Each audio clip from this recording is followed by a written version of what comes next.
मित्रांनो, शेतकऱ्यांसाठी अत्यंत महत्त्वाची बातमी आहे। राज्यभरातील शेतकरी गेल्या अनेक महिन्यांपासून पीक विम्याच्या रकमेच्या प्रतीक्षेत आहेत।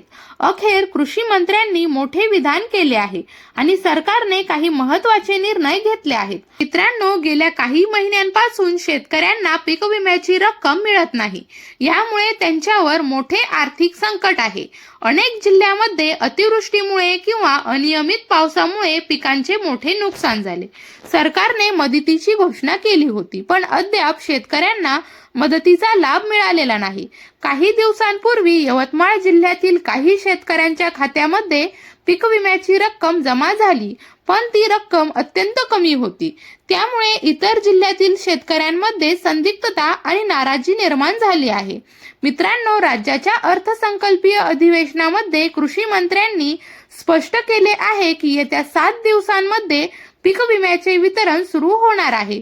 यामुळे शेतकऱ्यांना थोडासा दिलासा मिळाला असला तरी मागील अनेक वर्षांचा अनुभव पाहता सरकार फक्त आश्वासन देतं की प्रत्यक्षात मदत पोहोचते यावर अजूनही प्रश्नचिन्हच आहे।